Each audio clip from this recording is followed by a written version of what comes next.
la economía sin rumbo es el tema del día, es el tema del que se está hablando en todo el país. Este martes por la tarde el gobierno se reunió con empresarios y dirigentes gremiales para continuar en la lucha contra la inflación. Las partes reunidas coincidieron en la necesidad de concretar acciones que permitan afrontar las dificultades económicas locales que además están agravadas por el conflicto en Ucrania, con la finalidad de mejorar el poder adquisitivo de los salarios, cuidar la canasta básica de consumo de los argentinos y además preservar la reactivación de la economía. Estiman por ahora que la inflación de marzo va a ser del 6%, pero para desarrollar mejor este tema y para hacer un análisis estamos en comunicación con Jorge Ingaramo, él es economista, así que le damos los muy buenos días. Jorge, buen día, muchas gracias por estar ahí. Buen día, gracias por invitarme. Bueno, Jorge, ¿qué análisis se puede hacer de esto y cómo surge este dato del 6% que nos sigue preocupando, ¿no? Siempre el índice de inflación? Bueno, el 6% es otro escalón hacia arriba. Nosotros veníamos con una inflación mensual del 3% el año pasado. Cuando se hizo la campaña electoral se emitió un montón de dinero para financiar la campaña electoral y financiar el déficit público. El déficit fue 4,6 del PBI, atribuibles 3,1 a los subsidios económicos, o sea, los atrasos tarifarios de gas y luz, sobre todo en el área metropolitana de Buenos Aires. Después nos agarró la inflación internacional con la suba brusca de las commodities, que fue previa inclusive a la guerra de Ucrania.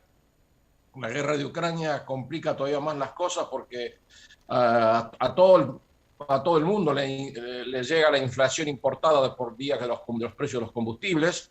Y sobre llovido mojado, nosotros todo el mundo sabe que hay 3 atrasos fundamentales de precios relativos en Argentina que se van a tener que corregir. Y como todo el mundo sabe que se van a corregir, a ver, por las dudas remarcan y anticipan con sus expectativas aumentos de la tasa de inflación. Por eso pasamos del 3 al 4,5 que tuvimos en febrero de inflación núcleo. 4,5 da anualizado 70, y ahora vamos a tener 6, que el anualizado da 101. Eso es porque, insisto, la causa primordial, que es el financiamiento monetario del déficit, se le suma la inflación importada, que todo el mundo ya la está viendo, por la venta de combustibles, por ejemplo, y además todos los inconvenientes que surgen de las peleas políticas intestinas y la falta de futuro del gobierno y probablemente del ministro de Economía actual. Así que yo creo que esa combinación es atómica, no la van a poder corregir de ninguna manera con acuerdos de precios y salarios, porque eso es atacar el síntoma y no la causa. Claro, O eso sea, que hay que ahí, atacar las causas. ahí apuntaba ¿Sí? mi pregunta. Digo, en los últimos días hemos visto diversas reuniones del gobierno con empresarios, con los gremios. Digo, programas como el de precio cuidado, ¿sirven, o sea, son un paliativo o sirven para ir a la causa? Bueno, están desde la época de Macri los precios cuidados, y ahí ahí los resultados están a la vista. No hay manera, cuando uno tiene 56% de más de liquidez un año contra otro, punta contra punta, en este momento tenemos 56% más de recursos líquidos en pesos, una moneda que nadie quiere, así que no, ¿de qué vale poner precios cuidados? No tiene ningún sentido, ya está todo probado eso. Todas las soluciones de Feletti fracasaron absolutamente todas. Él mismo dijo, yo no puedo hacer milagro, y claro, ¿qué va a hacer milagro si tiene 5,5 de déficit? Imposible. Y no solo eso, tienen la expectativa de que tienen que corregir el atraso del tipo de cambio. El año pasado devaluaron el peso 26% contra una inflación del 51%. Tienen que corregir las tarifas públicas, que están 60% atrasadas en el caso del AMBA.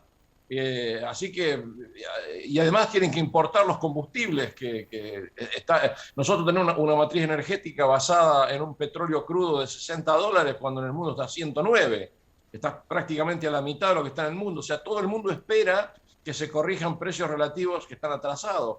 Entonces, ¿de qué vale poner precios cuidados o 4 cortes de carne o arreglar con los yerbateros? Eso no tiene mucho sentido, ¿no? ¿Y qué, O atacar la concentración económica como si en el mundo no hubiera concentración económica.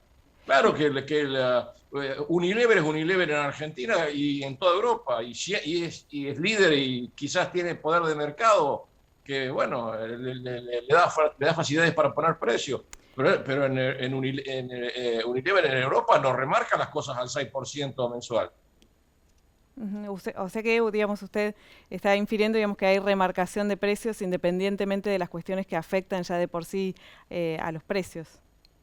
Por las expectativas, porque si usted le pregunta en este momento a 100 argentinos si espera que la inflación baje, yo creo que ninguno le va a decir que va a bajar la inflación. La inflación va a subir para todos los argentinos, porque todos saben que está todo el trabajo pendiente por hacer y que ese trabajo, si se hace sin el marco de un plan económico, es netamente inflacionario.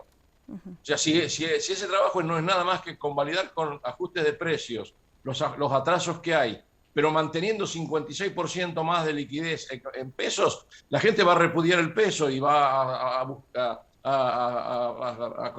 tratar de comprar bienes, anticiparse a los aumentos comprando bienes la misma compra de bienes le va a producir la aceleración del mecanismo inflacionario, pero eso es propagación. El problema está en la causa, y la causa son los atrasos de precios relativos y el déficit fiscal financiado con emisión monetaria. Esas son las causas de la inflación. Y que por supuesto están agravadas ahora, porque no hicimos el tren de Añelo a Bahía Blanca, que iba a permitir sacar barriles de petróleo para exportar y con eso importar gasoil. No lo hicimos.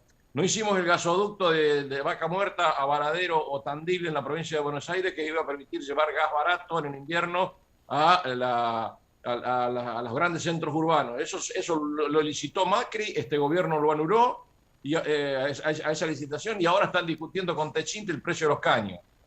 Así que no con el corte del biodiesel y el etanol en los biocombustibles, en lugar de subirlo, que es lo que hace todo el mundo, en Francia hay un combustible que se llama E85, o sea, etanol 85%, 15%.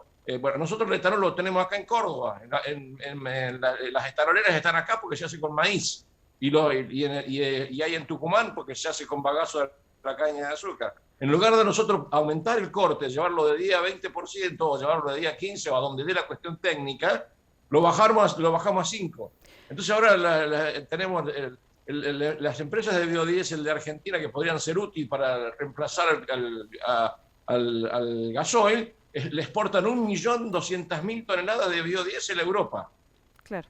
Entonces, claro, hacemos todo mal, el resultado es malo, no hay ninguna duda. Es la política lo que está fallando. Por eso, y además no muestran el gobierno no muestra ninguna iniciativa seria, digamos, de tener un plan económico, un ministro de Economía creíble, confiable, que evite la fuga de capitales. O sea, y está por entrar la cosecha que no sabemos si la vamos a poder levantar y después transportar por camión.